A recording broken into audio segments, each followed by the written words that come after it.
Hello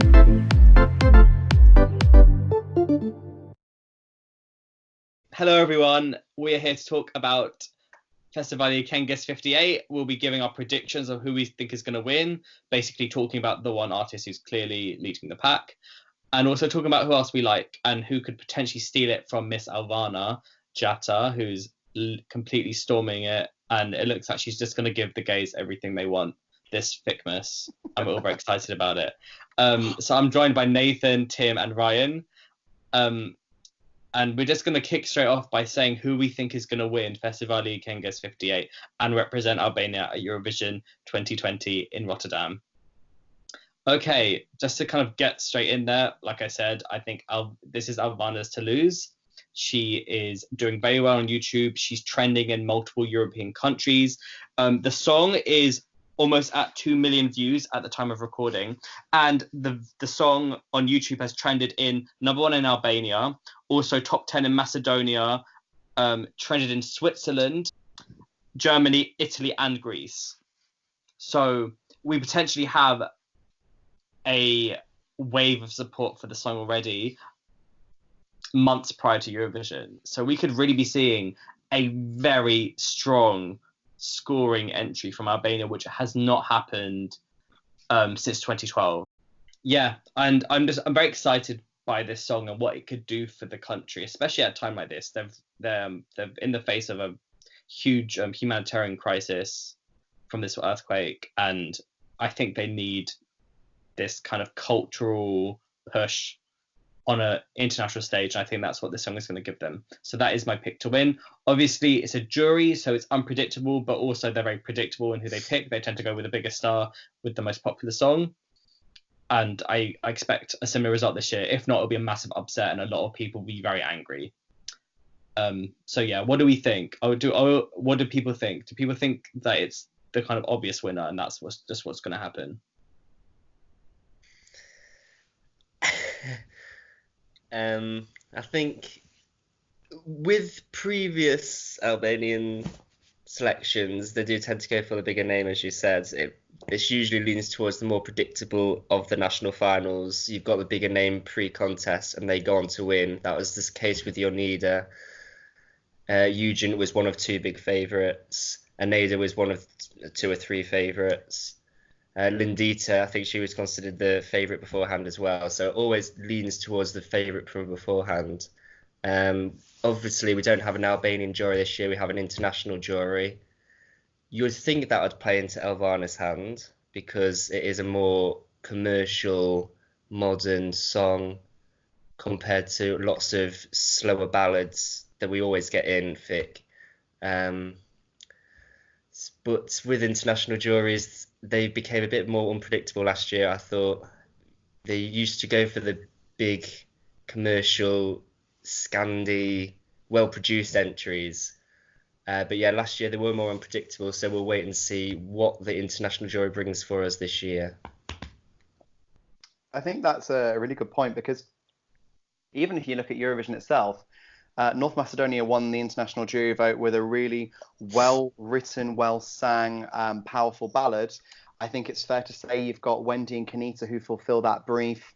Irelena may well have a lot of the YouTube views, but I view that as a slightly more traditional, very Festivali Këngës ballad, whereas I think the other two, and Wendy and Kanita, have slightly more contemporary, perhaps internationally friendly ballad pieces. It's well worth saying that Darko Dimitrov, who wrote the North Macedonian entry that won the jury vote last year, has written Erevusi's entry. That's very much a kind of a small fact, isn't it, rather than anything that's going to influence a jury. But the point stands that there are entries in there that you actually might think an international jury goes, oh, that is good. But for me, there's no getting away from the fact that Albana, the moment I heard that, I thought, oh, this is really interesting. Then it kicks in and you go, wow, this is really something unusual for Albania, because it is really viewed as a more traditional kind of music festival. But for me, my initial reaction was, oh my God, are Albania trying to win Eurovision? Because to me, it already feels like Albania has a song that has a life bigger than Albania.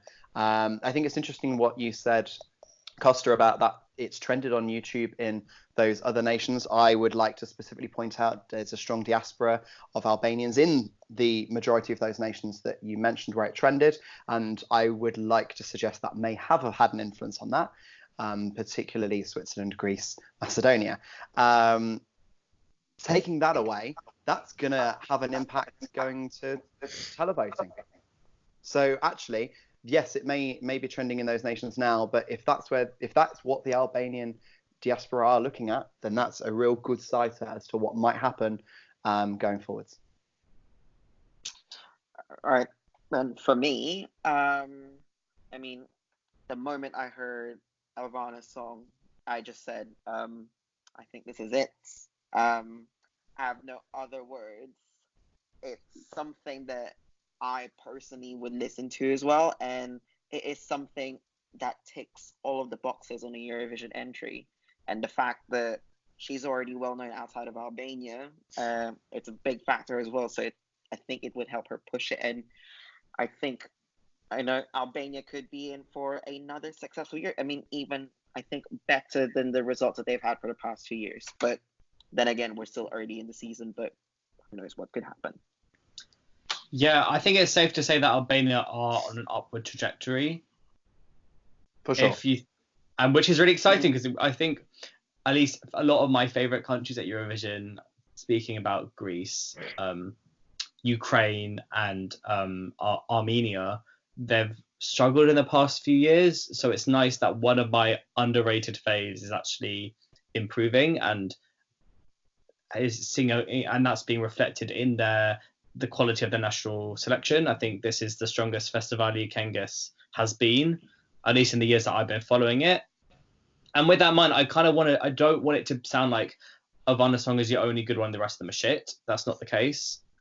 It's just Metana is leagues above in terms of being modern, in terms of the production, in terms of what it could do at the contest. But Nathan, you already mentioned Era Rusi's song. Is such a bottle of fun. It's just such an uplifting track. I think in terms of production, it's almost as good as Alvana's song. It compositionally, it builds. It's gonna have a massive effect in the arena or the theatre, wherever it's recorded. I think it has that kind of potential for audience participation. So as much as I love Alvana's song, I think this song could also have a kind of a really fun impact, and I think it could qualify for Albania if it was to go through to Eurovision. And I also, like you said, wanted to shout out Kanita and Wendy, just in terms of very strong ballads. I think the girls kind of have it this year. The only male artist that I really think is presenting a contender is Valon, which was composed by Eugen, and that shows in terms of it being a very strong example of Albanian rock. It's also the kind of a song that on the night, vocally, orchestrally, could be sensational and push it to a top 3. Yes, I would say that too. And I think of all the men, if there's a song that could put a surprise win, Valon is quite well respected in the industry from what I've seen and heard. And he's got a song that has connections to success in the contest.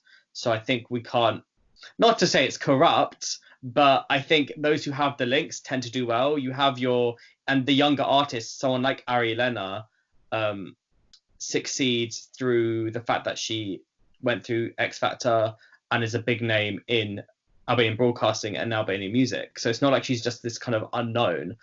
And on that, I think there's an artist called Sarah in the contest who has a song that I think is absolutely beautiful. Me too.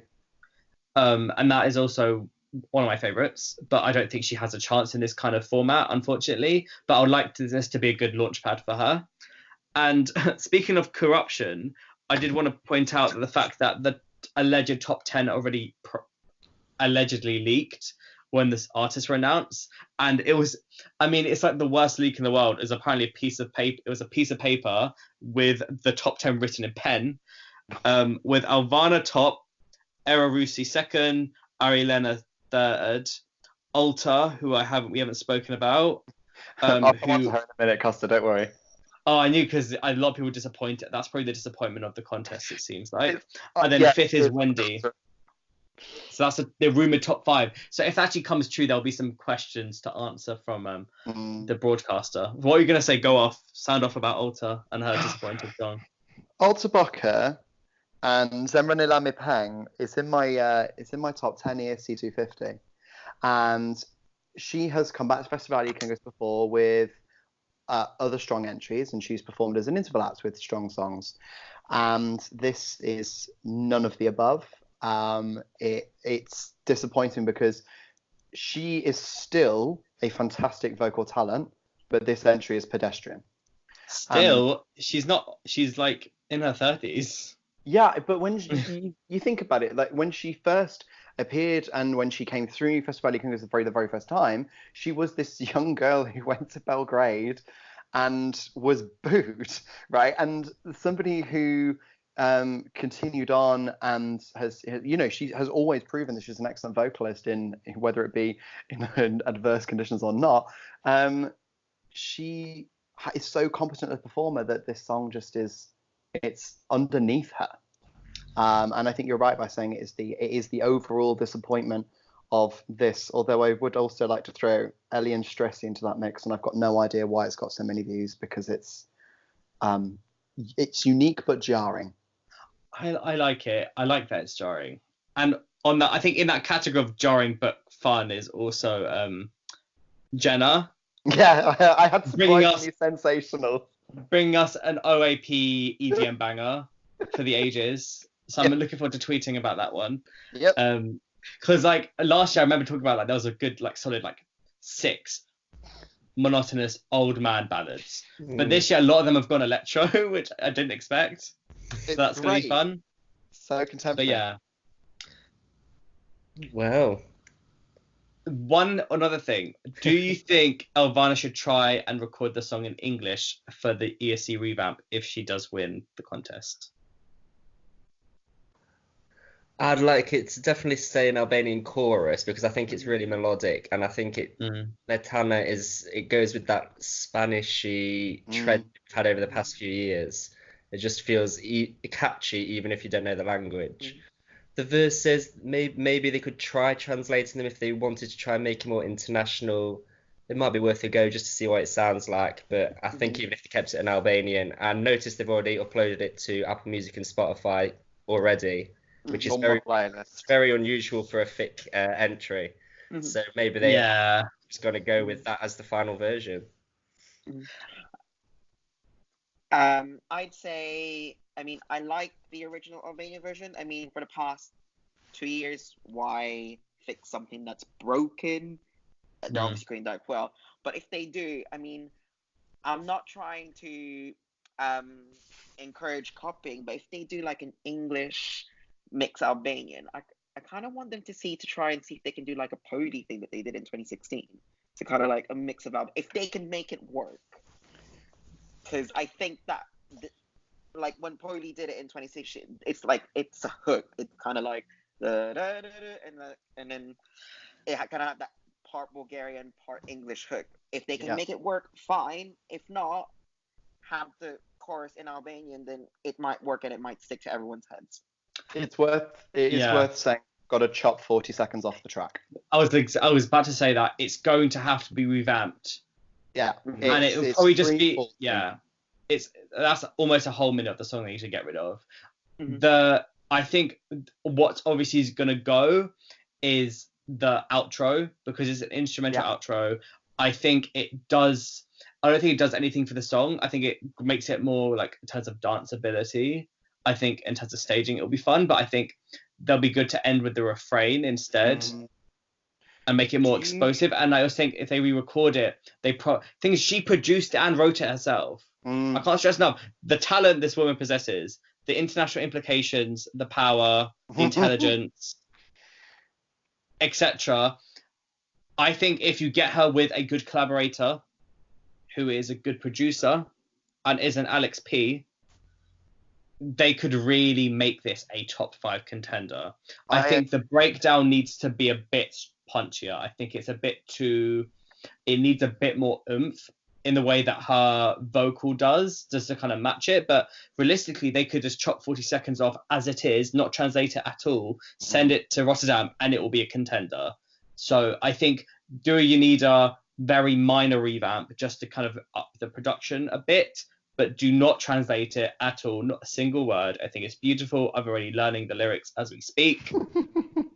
I'll be ready for Rotterdam to point my fingers to my lips and follow every single word of it. Do you think they could cut some of the introduction down? I like it. I think it's impactful, but you could half it and save yourself 20 seconds. No, I think that's too good, because I think it's too important to the momentum of the song. And Kele Kele, hello. Yeah. We love an ethno folk intro into a banger. That is a staple at Eurovision, and I think that needs to stay. I think they need to because remember Jana Bacheska with Dance Alone, they cut the intro, which I loved, and they rated over. It wasn't as good, so I feel like they need to just don't touch it. I mean, if you were to see a song that's got this much momentum internationally and be like, we need to revamp this, we need to change a few things, then you're on crack, quite frankly. You have an successful song, just don't touch. It's like a precious gem. Just get a cushion underneath it, slowly roll it to Rotterdam, and just chop 40 seconds off, and then let that be it. This is a potential top 5 and could maybe storm the televote. Do not touch it. It's fine as it is. But then again, it may not even win. I do think Ari Lena could win it as well. I want to put that in. I do think vocally she is probably my favorite vocalist of the selection, and she's also very popular and respected and has a very good song.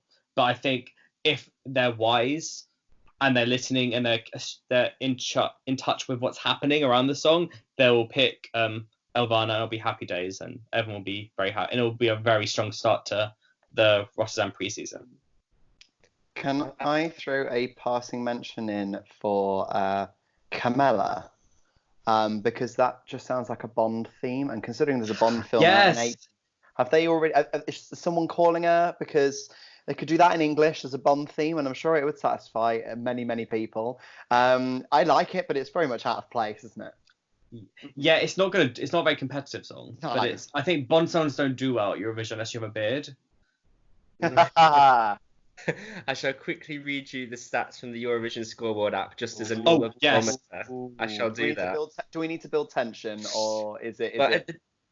No, because I think you're going to guess who's top. But I'll give you the top 5. At the time of recording, with 1,400 points, we've got Aldo, who we haven't mentioned yet, but I seem to remember his song was called Melody. Yeah, and it's sort of a modern-ish male up-tempo.